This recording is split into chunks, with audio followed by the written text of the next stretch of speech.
Hi guys! Welcome to my second mini vlog. For today's video, pupunta po tayo ng Grand Emirates. Actually, malapit lang naman po ito sa aking room kung saan po ako nag-stay dito sa Abu Dhabi. Yan. Papasok na po tayo ngayon mismo sa Grand Emirates Supermarket.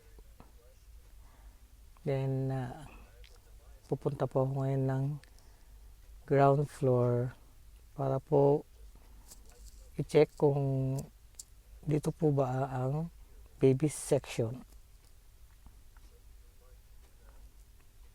Ayan, at di nga ako nagkamali at dito nga siya matatagpuan.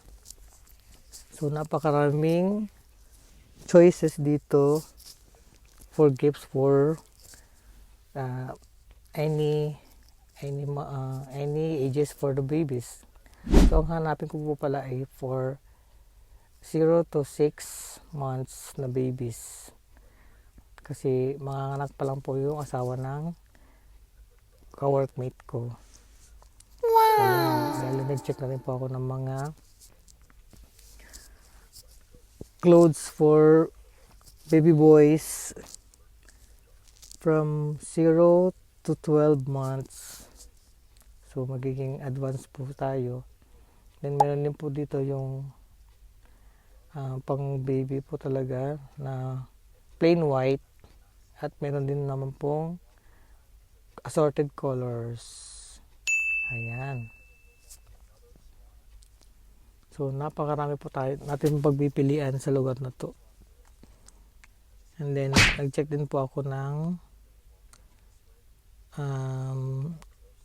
all-in-one set na items for babies. Pero ito po yung talagang hinanap ko, yung mga socks for babies. And then punta naman po tayo sa mga shoes and sandals for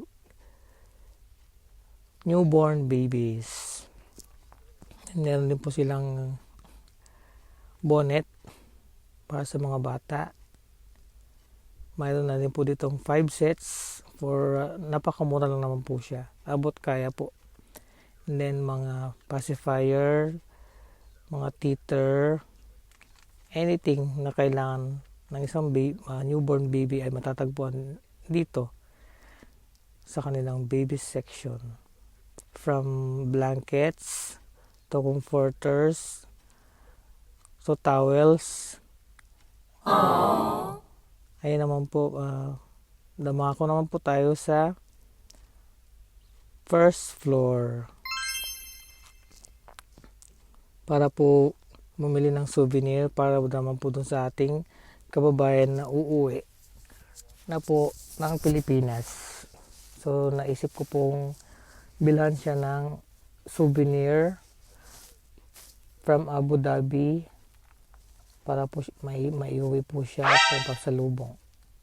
Ayan, nandito po tayo sa mga souvenir section ng Grand Emirates. At ito nga po yung akin napili. So, napakarami pong pagpipilian sa lugar na ito.